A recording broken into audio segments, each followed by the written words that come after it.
নমস্কার, চলে এসেছি আরেকটি নতুন গল্প নিয়ে। গল্পটির নাম কুসুম ফুল।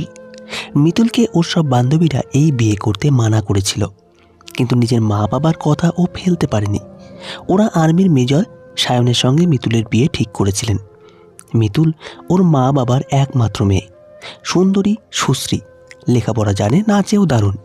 মাঝে মধ্যে ওর নাচের অনুষ্ঠানও থাকে, খুবই প্রাণবন্ত। ওদিকে সায়ন লেখাপড়া শিখে আর্মিতে চাকরি নিয়ে হিমাচল প্রদেশে পোস্টেড। বিয়েটা যেহেতু দুই পরিবার মিলে ঠিক করেছিল, তাই বিয়ের আগে ওদের নিজেদের মধ্যে সেভাবে কোনো পরিচয় গড়ে ওঠেনি। মিতুলের সাথে সায়নের একবার কিছু সময়ের জন্য দেখা হয়েছিল, যখন সায়নরা মিতুলকে দেখতে ওদের বাড়িতে এসেছিল। সায়নের লম্বা চওড়া চেহারা দেখতে সুন্দর দেখে মিতুলের পছন্দ হয়েছিল।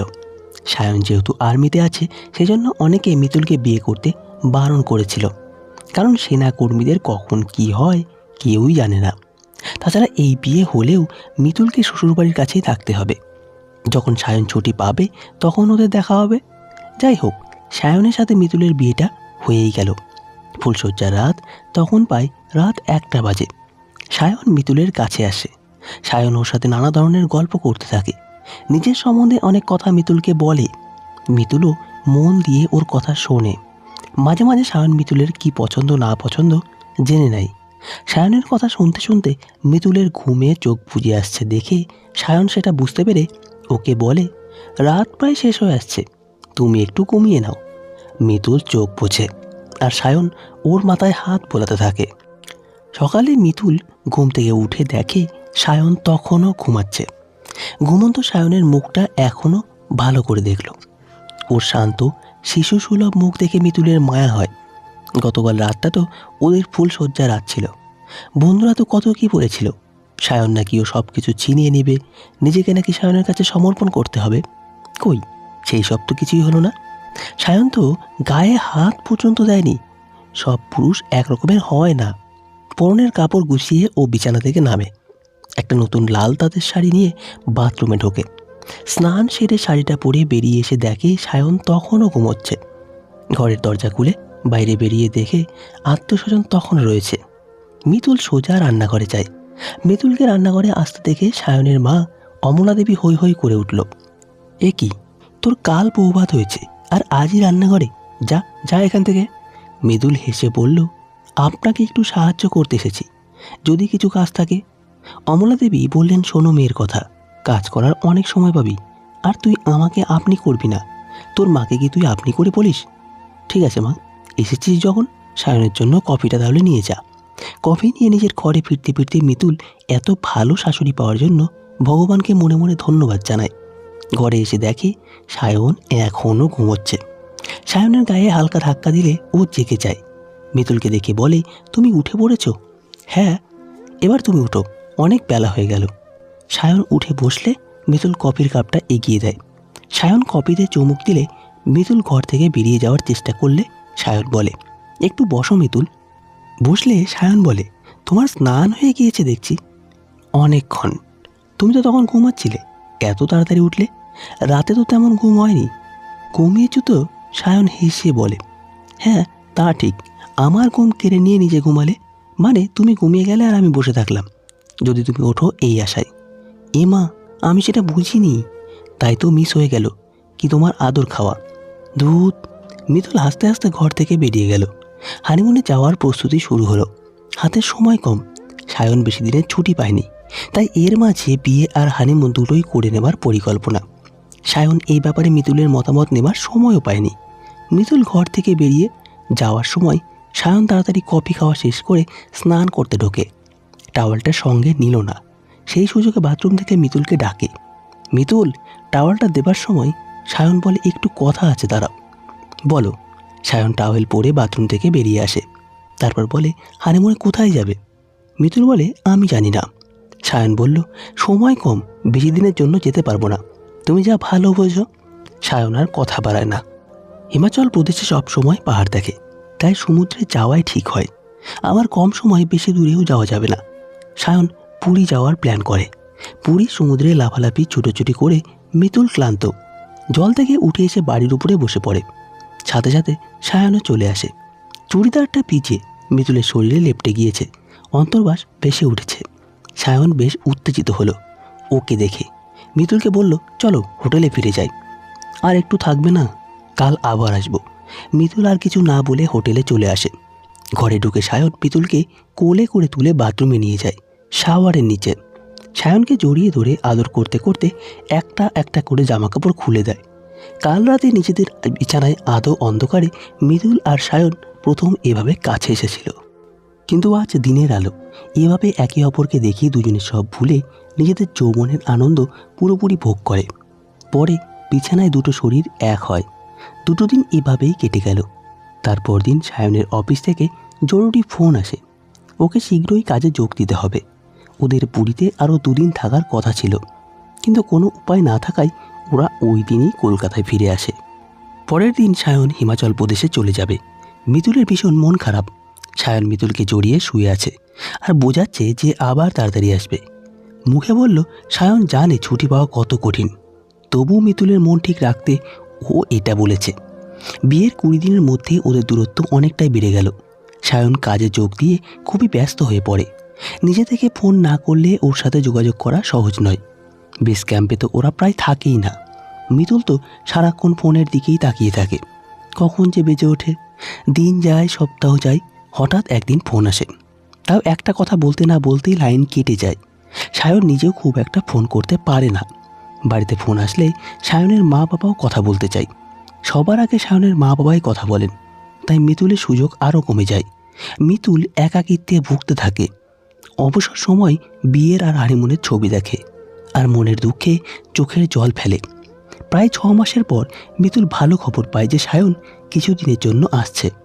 সায়নের আসার খবর পেয়ে মিতুল আনন্দে লাফাতে থাকে। সায়ন কলকাতায় আসলে বেশ কটা দিন আনন্দ করে কেটে যায়। রাতে সায়নের আদর খেতে খেতে ঘুমিয়ে পড়ে মিতুল। দিনগুলো যেন নিমেষেই কেটে গেল। আবার মন খারাপের সময়। আবার কবে দেখা হবে কে জানে। প্রায় 1 মাস পরে সায়ন ফোন করে বলল ও দিল্লি এসেছে একটা কাজে। রাতে ওর মোবাইলে কল করবে। মিতুলের যেন সময় কাটতে চায় না। অনেকটা সময় কেটে যায়, সায়নের ফোন আসেই না। সায়ন বলেছিল যে আজকে শুধু ওকেই ফোন করে অনেক কথা বলবে। মিতুল নিজের ফোনটা হাতে নিয়ে শুয়ে শুয়ে ভাবছে কখন ফোন আসবে। সেই সময় ওর ফোনটা বেজে উঠল। সায়নকে ভিডিও কল করেছে। ফোনের স্ক্রিনে সায়নের ছবি ফুটে উঠতেই মিতুল খুশি হয়ে বিছানায় উঠে বসে। সায়ন হোটেলের রুমে বসে মুখোমুখি দুজনে অনেক কথা বলে। আধ ঘন্টা কথা বলার পর সায়ন বলে, ড্রেসটা খোলো না, মানে খোলো না, দেখব, কতদিন দেখিনি। না, যাও, তাহলে ফোন কেটে দিচ্ছি। না, তাহলে দেখাও। মিতুল ধীরে ধীরে নাইটিটা খুলে ফেলে। কি করছো বলো তো? আমার ভীষণ লজ্জা করছে। এতে লজ্জার কি আছে, দেখাবে কি? মিতুল বলে, দাঁড়াও। মিতুল নিজের ব্রা খুলে সায়নকে নিজের সবটুকু দেখায়। সায়ন খুব খুশি হয়। সায়ন বলল, তোমাকে খুব আদর করতে ইচ্ছে করছে। মিতুল বলে, আমারও তোমার আদর খেতে ইচ্ছে করছে সায়ন। অন্ধকার ঘর, একটুও নড়াচড়া করা যাচ্ছে না। হাত পা পিছন থেকে বাঁধা। সায়ন ধীরে ধীরে চোখ খুলে বোঝার চেষ্টা করতে থাকো কোথায় আছে। মাথার পিছনে অসহ্য যন্ত্রণা হচ্ছে। একটু পরে সায়ন আবার অজ্ঞান হয়ে পড়ল। অবচেতন মনে ও ভাবতে থাকে মিতুলের সাথে ফোনে কথা হওয়ার পর ওরা একটা দমন অভিযানে বেরিয়েছিল। তখনই দুষ্কৃতীদের হাতে ও বন্দী হয়। সেই সময় কেউ ওর মাথার পেছনে আঘাত করে। তারপর সায়নের আর কিচ্ছু মনে নেই। চোখ মুখে জলের ঝাপটা পড়ায় আবার সায়নের জ্ঞান ফেরে। ঘরের ভেতর আবছা কিছু লোকেদের দেখতে পায়। মুখগুলো কাপড়ে ঢাকা। কেউ ওকে একটা চেয়ারে বসিয়েছে, হাত পেছন থেকে বাঁধা। লোকগুলোর মধ্যে কেউ ওকে কিছু প্রশ্ন করছে, কিন্তু সায়ন কিছুই মনে করে উঠতে পারছে না। ওর শুধু একটাই কথা মনে পড়ছে, যেখানে ও গুলি চালাচ্ছিল। এদিকে মিতুলরা খুব চিন্তিত। সায়নের খবর অনেক দিন পাচ্ছে না। ওরা সায়নের বেস ক্যাম্পে অনেকবার যোগাযোগ করেছে, কিন্তু কোনো পাকা খবর পায় না। বেশ কিছুদিন পরে মিতুল্লা সায়নের নিরুদ্দেশের খবর পায়। একটা অভিযানে গিয়ে ওনাকে আর ফেরেনি। সায়নের বাড়িতে মিতুলের বাপের বাড়িতে শোকের ছায়া। মিতুল 2-1 বার অজ্ঞান হয়ে যায়।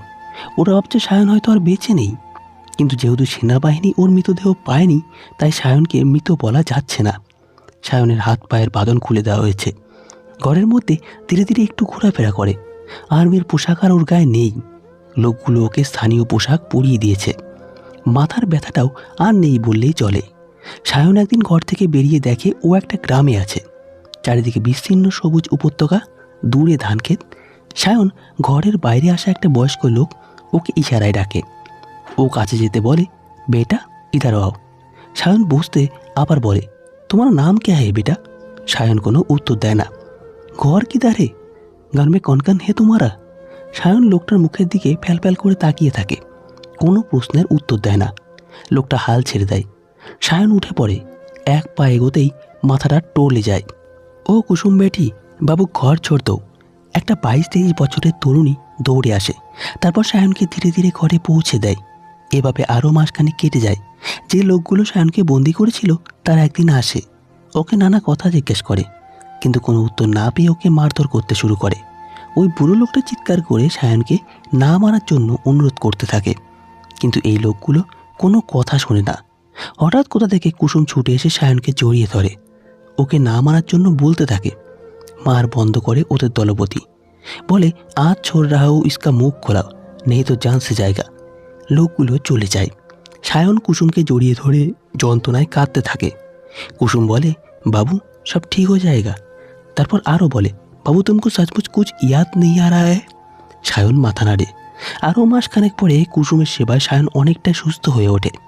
এদিক ওদিক ঘোরাঘুরি করে গ্রামের লোকেরা সবাই ওকে পছন্দ করে। আর মনে মনে এটা ভেবে দুঃখ পায় যে সায়নের বাড়ির লোকেরা কত না চিন্তা করছে। ওদিকে সায়নের মা বাবা অনেকটা ধাতস্থ হয়ে গেল। মিতুল কিছুতেই সায়নকে ভুলতে পারছে না। সায়নের সাথে কাটানো বিভিন্ন মুহূর্তগুলো কখনো ওকে হাসায়, কখনো কাঁদায়। মাঝে মাঝে বাবের করে নিজের শরীরে হাত বোলায় আর ভাবে সায়ন আদর করছে। এইভাবে আরও 2 মাস কেটে যায়। কুসুম সায়নের ঘরে এসে দেখে সায়নের ধুম জ্বরে কাঁপছে। কুসুম তাড়াতাড়ি করে এসে ওর বাবাকে খবর দেয়। দুজনে মিলে ফিরে এসে দেখে সায়ন জ্বরের ঘোরে ভুল বকছে, চোখ দুটো লাল হয়ে গেছে। এই গ্রামে কোনো ডাক্তার নেই। প্রায় 5 কিলোমিটার দূরে স্বাস্থ্যকেন্দ্র, সেটাও রাতে খোলা থাকে না।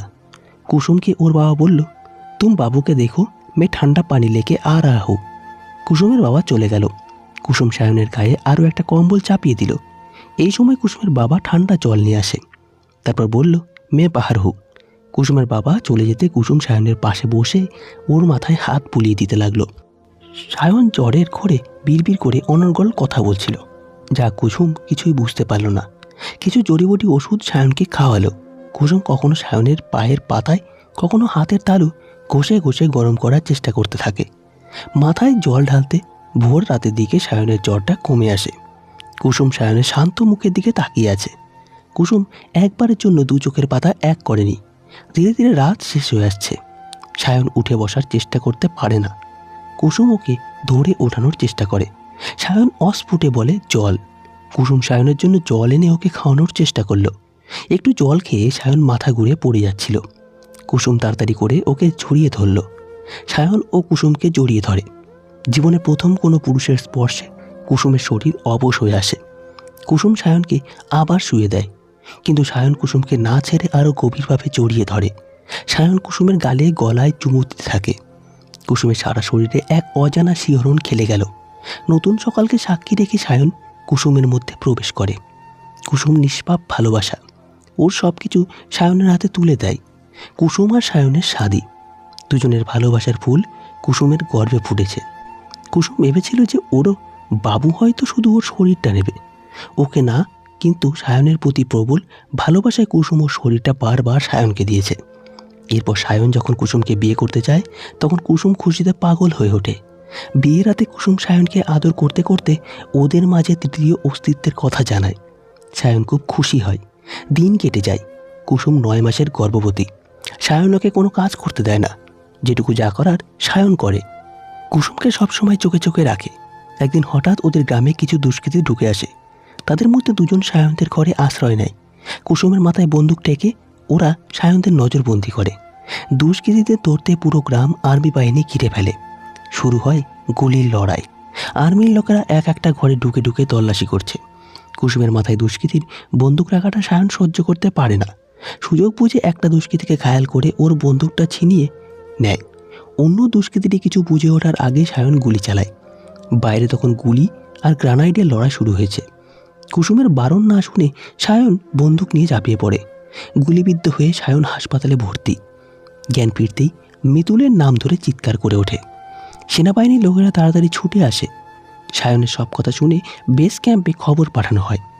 সেখান থেকে সায়নের বাড়িতে খবর যায়। মিতুলের বাড়িতে যেন বাজ পড়ে। মিতুল পরের দিন শ্বশুরমশাইয়ের বাবাকে নিয়ে রওনা দেয়। সেখান থেকে সেনাবাহিনীর বেস ক্যাম্প হয়ে হসপিটাল। দীর্ঘ 1.5 বছর পর মিতুল আর সায়ন মুখোমুখি। দুজনের চোখ দিয়ে জল গড়িয়ে পড়ছে। মিতুল সায়নকে জড়িয়ে ধরে চুমু খেলো। এই সময় ডাক্তারবাবু সায়নকে তাড়াতাড়ি আসতে বলেন, কারণ কুসুমের শরীর খুব খারাপ। সায়নের মনে পড়ল সেই দিন ঘর থেকে বন্দুক নিয়ে বেরিয়ে যাওয়ার পর ওদের ঘরের সামনে একটা গ্রানাইট ফাটে, আর ওর কিছু মনে নেই। সেনাবাহিনীর লোকেরা সায়ন আর কুসুমকে হাসপাতালে ভর্তি করে। সায়ন গিয়ে দেখে কুসুমের শরীর অর্ধেক ঝলসে গিয়েছে, জোরে জোরে শ্বাস টানছে। ওর শেষ সময় উপস্থিত। নার্স একটা ছোট বাচ্চা নিয়ে আসে, এক কন্যা সন্তান। সায়ন আর কুসুমের ভালোবাসার চিহ্ন। সায়ন হাত বাড়ানোর আগেই মিতুল বাচ্চাটাকে করে তুলে বুকে জড়িয়ে ধরে। কুসুমের জন্য সায়ন আজ মিতুলের পাশে দাঁড়িয়ে আছে। মিতুল আর সায়নের দু চোখের জল। কুসুমের ঠোঁটের কোণায় হালকা হাসি। ধীরে ধীরে ওর চোখ বন্ধ হয়ে এলো। সারা আকাশ বাতাস জুড়ে একটাই কথা ভেসে আসছে, বাবু তুম বাস খুশ যাও, এই চাহাতে আমারা। তো বন্ধুরা, আজকের গল্পটি এই পর্যন্তই। গল্পটি আশা করি তোমাদের খুব ভালো লেগেছে। আর কুসুমের ভালোবাসা কতটা সত্যি ছিল সেটা আপনারা একবার কমেন্ট বক্সে জানিয়ে যাবেন। ধন্যবাদ সকলকে। ভালো থাকবেন, সুস্থ থাকবেন।